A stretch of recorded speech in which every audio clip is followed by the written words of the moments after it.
ভরে স্মরণ করছি 2024-এর জুলাই আগস্টে যারা শহীদ হয়েছিলেন, যারা আহত হয়েছেন, পঙ্গুত্ব বরণ করেছেন এবং এখনো যারা বিছানায় কাতরাচ্ছেন, সকলের আশু সুস্থতা কামনা করছি। আসলে বাংলাদেশ গণতান্ত্রিক ছাত্র সংসদ একটি রাজনৈতিক মঞ্চ। আমি অরাজনৈতিক মানুষ, রাজনীতির মঞ্চে দাঁড়িয়ে কথা বলা আমার জন্য একটু বিড়ম্বনা। তারপরেও আপনারা আমাকে যোগ্য মনে করেছেন, এখানে আমন্ত্রণ জানিয়েছেন এবং কথা বলার সুযোগ প্রদান করেছেন। এজন্য আয়োজকদের প্রতি কৃতজ্ঞতা জ্ঞাপন করছি। গণ অভ্যুত্থান পরবর্তী কেমন ছাত্র রাজনীতি চাই সেটা নিয়ে অবশ্যই কিছু কথা বলবো। তার আগে বলতে চাই আসলে আমি কেমন বাংলাদেশ চাই। আমি এমন একটি বাংলাদেশের স্বপ্ন দেখি যেই বাংলাদেশে কোনো বেকারত্ব থাকবে না।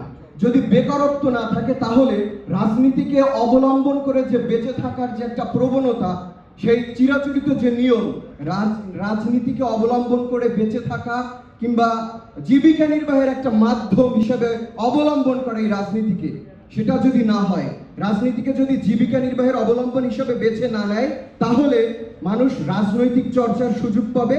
এই রাজনীতিটা আসলে মানুষের জন্য ব্যবহৃত হবে, রাজনীতিটা মানুষের স্বার্থে, মানুষের সুবিধার্থে ব্যবহৃত হবে, মানুষ রাজনীতির জন্য ব্যবহৃত হবে না। এখানে কেমন ছাত্র রাজনীতি চাই, তো আসলে এখন যারা ছাত্র, তাদের যখন ছাত্রত্ব শেষ হবে তখন কিন্তু তারা বেকার। এখন একটা বেকার মানুষ সে পকেট খরচ কিভাবে চালাবে? তারপরেই তার হবে, সে বিবাহ করবে, তার সন্তানাদি হবে, সংসার হবে। তার যদি সেই জীবিকা নির্বাহের মাধ্যম না থাকে, কোনো বৈধ মাধ্যম না থাকে, তাহলে সেই রাজনীতিকে চেটে পুচে খাওয়ার একটা প্রবণতা কাজ করবে। যখনই একজন ব্যক্তি কিংবা একজন রাজনৈতিক ব্যক্তি যখন রাজনীতিকে অবলম্বন করে বেঁচে থাকার নিয়ত করবে, তখনই এই রাজনীতি থেকে আপনি আমি তেমন কোনো সুবিধা পাবো না। এই বাংলাদেশ তেমন কোনো উপকৃত হবে না রাজনৈতিক ব্যক্তিদের দিয়ে। এজন্য এখন আপনারা যারা ছাত্র আছেন, আপনাদের এখন আসলে তেমন কোনো পিছু টান নেই। আপনারা হয়তো উইলিংলি রাজনীতিটা করতে পারছেন, চর্চাটা করতে পারছেন, কারণ এখান থেকে আপনাকে কুক্ষিগত করতে হবে অর্থ, এমন হয়তো টানাপোড়েনের দিন আপনার চলে আসেনি। কিন্তু যত দিন সামনের দিকে আগাবে, আপনি যখন এই কৈশোর থেকে যৌবনে পদার্পণ করবেন, আপনার যখন পরিবার হবে, তখন আপনার আসলে সেই অর্থ সংকটে পড়ে যাবেন।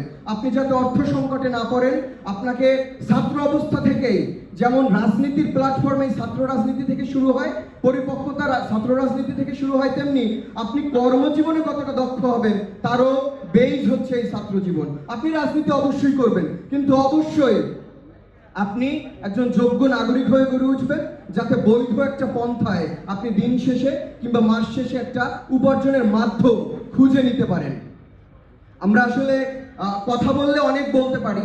আমরা এই যে আমি এখানে দাওয়াত পেয়েছি, আমন্ত্রণ জানানো হয়েছে, কন্টেন্ট ক্রিয়েটর, সোশ্যাল মিডিয়ায় দু একটা কথা বলি, মানুষজন শোনে। তো এই যে অভ্যুত্থানের সময় জুলাই আগস্টে হয়তো বা কিছু কথা বলেছিলাম, এরপরেও এর আগেও আমাদের সেই যে কথোপকথনগুলো চালু ছিল, এরপরেও কথা বলার চেষ্টা করেছি। কিন্তু আমার ব্যক্তিগত উপলব্ধি যেটা, সেই যে 16 বছরের শিকড় আপনারা উপড়ে ফেললেন, আমি আপনাদের কাছে প্রশ্ন করতে চাই, প্রশ্ন রাখতে চাই, আসলে আপনাদের উদ্দেশ্য কি ছিল শুধু শেখ হাসিনার পতন করা, নাকি একটা পরিবর্তিত বাংলাদেশ? অবশ্যই পরিবর্তিত বাংলাদেশ, এবং সেই পরিবর্তনের পথে বাধা হয়ে দাঁড়াচ্ছিলেন শেখ হাসিনা কিংবা আওয়ামী সরকার। এজন্য আপনারা তাদের সেই 16 বছরের শেকড়টাকে একদম শেকড় সহ উপড়ে ফেলেছেন। কিন্তু পরিবর্তন কি আদৌ হচ্ছে? স্বৈরাচারের পতন হয়েছে, শেখ হাসিনার সাঙ্গপাঙ্গ কিংবা সে পালিয়ে গিয়েছে, পতন হয়েছে একটা দলের। বাংলাদেশের পরিবর্তনটা কি আদৌ হচ্ছে কিনা? আমরা যদি বাংলাদেশের পরিবর্তনটা মোটা দাগে লক্ষ্য করতে না পারি, তাহলে এখান থেকে 5-7 বছর পরে হয়তো বা আবার এরকম একটা 24 হবে, এরকম হাজারো মায়ের বুক খালি হবে, পঙ্গুত্ব বরণ করবে।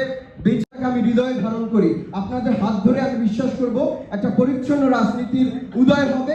এবং আপনাদের প্রতি আমি একদম কি বলবো, বিনীত অনুরোধ করতে চাই, আপনারা সৎ থাকেন। আপনারা যদি সৎ থাকেন, রাজনীতিতে বাংলাদেশের অন্যান্য রাজনৈতিক দলগুলো এদের থেকে রাজনীতি করা শিখুক, সেই আশাবাদ ব্যক্ত করছি। অনেকক্ষণ সময় নষ্ট করলাম।